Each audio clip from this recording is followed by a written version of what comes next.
할렐루야. 이 시간에는 성령과 신부라는 제목으로 말씀을 나눠보겠습니다.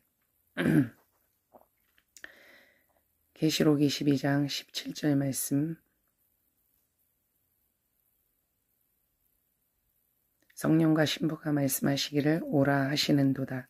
듣는 자도 오라 할 것이요 목마른 자도 올 것이요 또 원하는 자는 값없이 생명수를 받으라 하시더라. 아멘. 계시록 22장 17절 말씀은 난제 중의 난제입니다.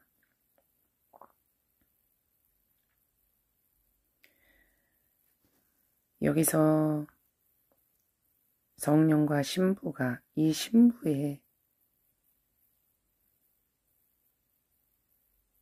신부가 과연 누구이며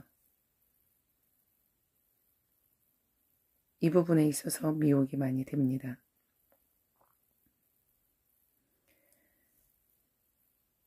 보통 신부를 성도나 교회라고 말을 합니다. 그런데 신부가 교회나 성도가 될 경우 성령과 비슷한 위치에서 원하는 자는 값없이 생명수를 받으라. 생명수를 줄 수 있는 성령과 같은 위치는 아니더라도 그 어떤 약간 아래든지 비슷한 위치에서 생명수를 받으라고 줄 수 있는 그것을 일반 성도가 할 수 있을까요? 구원받았다고? 그렇지 않습니다. 그럼 교회가 할 수 있을까요? 교회가 천국에 가면 다시 다 올라가서 있습니까? 그렇지 않습니다. 교회는 이 땅에서 교회의 본분을 다하는 그것이 다입니다.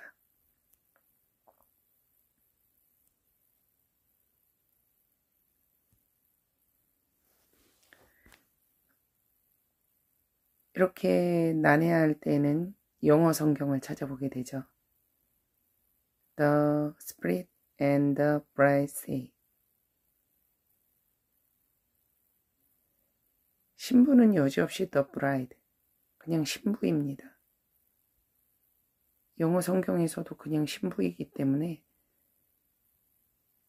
여기서 답을 얻을 수는 없습니다. 그럼 과연 신부는 누구냐? 그래서 이 신부에 대해서 많은 사람들이 미혹됩니다. 이 구절을 보였을 때 이 신부는 성령님과 어느 정도 생명수를 줄 수 있는 위치, 그럼 다른 하나님이 또 있다는 것이죠. 그것은 맞지 않습니다. 절대 맞지 않습니다. 성경 전체적인 맥락으로 봐도 갑자기 다른 하나님이 나온다는 건 맞지 않습니다. 그런데 많은 사람들이 거기에 미혹됩니다.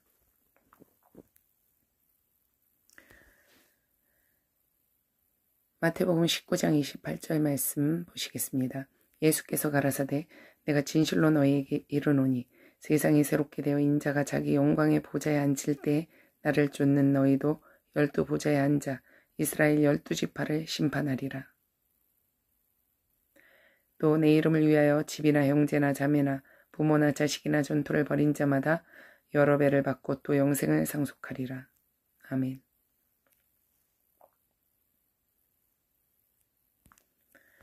마태복음 19장 28절 말씀은 기성교에서 많이 다루지 않는 말씀입니다. 왜냐하면 왠지 모르게 이 12보좌에 앉아 12지파를 심판한다는 것이 좀 이단성의 느낌이 있고 또 12로 이렇게 한정되어 있기 때문에 그게 누가 되느냐. 그래서 잘 다루질 않습니다. 그런데 분명히 성경에 이렇게 써 있습니다. 예수님이 자기 영광의 보좌에 앉을 때 12 보좌에 앉아서 다스리는 12명이 있다는 것입니다. 그런데 천사는 아니겠지요. 그러면 이 12 보좌에 앉는 자들은 사람이죠. 사람이 예수를 믿어서 성도가 된, 성령 받은 사람들일 텐데, 그냥 일반 성도는 심판할 지혜와 그 능력이 부족합니다. 영적인 어떤 리더가 되겠죠. 이 땅에서 영적 리더였던 자. 그런 자가 심판하고 다스릴 수 있는 그 일을 해낼 수 있겠죠. 물론 이것이 정답은 아닐 수도 있습니다. 성도 중에 어떤 뛰어난 자도 있을 수 있겠지만 그건 우리는 지금은 알 수 없는 부분이고요. 이렇게 12 보좌에 앉아 12지파를 심판하는 자, 이 자는 바로 계시록 22장 3절 말씀, 다시 저주가 없으며 하나님과 그 어린 양의 보좌가 그 가운데 있으리니 그의 종들이 그를 섬기며 그의 얼굴을 볼 터이요 그의 이름도 저희 이마에 있으리라. 다시 밤이 없겠고 등불과 햇빛이 쓸데없으니 이는 주 하나님이 저희에게 비추심이라. 저희가 세세토록 왕노릇하리라.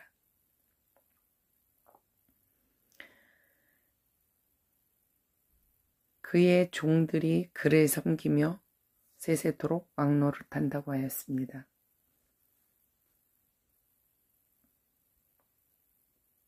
그리고 그를 본다고 하였습니다. 왕노릇하는 자들, 왕권을 가진 자들, 12 보좌에 앉아 이스라엘 12지파를 심판하는 자들, 이 자들이 바로 계시록 22장 17절 신부 더 브라이드인 것입니다. 저는 그렇게 깨달았습니다. 물론 이것은 저만의 해석입니다. 제가 이렇게 말씀드리는 것은 저에게 그런 체험이 있었습니다. 하늘 하나님 보좌가 있고 그 보좌는 넓고 광대하며 하나님 보좌는 빛이셨습니다. 하나님 빛이셨습니다. 하나님을 자세히 보지는 못했지만 감히 볼 수도 없지만 그 앞에 12명이 엎드려 있었습니다. 그리고 저 멀리에 하나님의 자녀, 하나님의 백성들이죠. 엄청나게 많은 수많은 자들이 있었습니다. 이렇게 정확히 구분이 된다는 것입니다. 하나님 앞에 있을 수 있는 자들 12명, 그리고 저 멀리에 하나님의 자녀, 하나님의 백성들,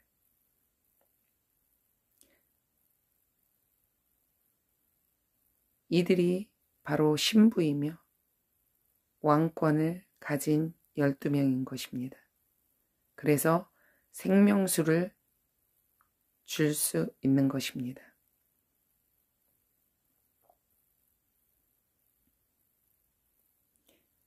일반 성도에게 생명수를 줄 수 있는 자, 그가 바로 신부이며 왕권을 가진 자인 것입니다.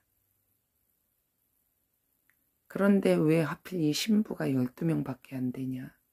우리는 여태까지 교회에서 신부는 성도가 신부라고, 주님 오시면 우린 신부로 주님을 만날 거라고 그렇게 배웠는데 왜 12명밖에 안 되냐? 하나님은 사랑이 많으시고 인애하시고 긍휼이 많으시고 인자하신 분이시지만 누구보다 정확하신 분이십니다.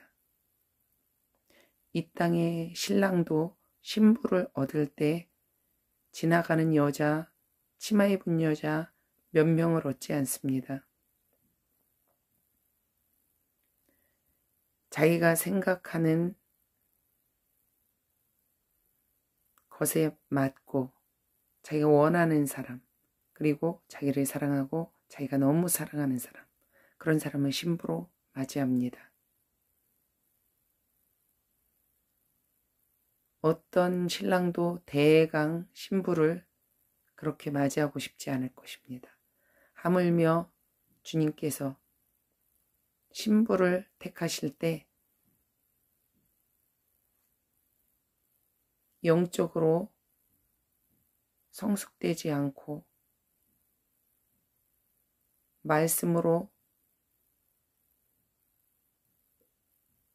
준비되지 않은,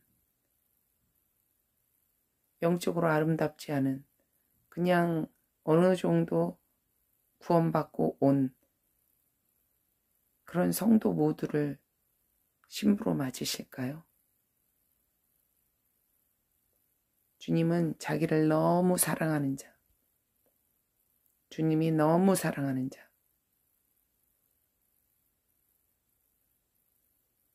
그런 자를 신부로 맞이하실 것입니다. 주님은 우리보다 눈이 훨씬 높으신 분이십니다. 정확하신 분이십니다.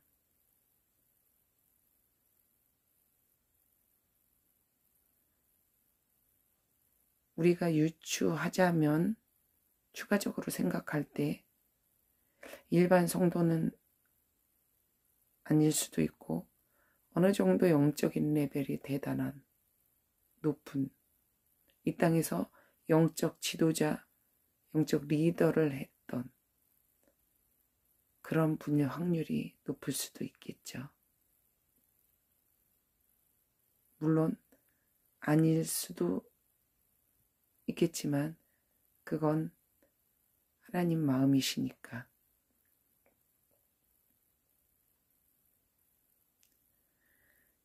오늘 제가 이 말씀을 나누는 것은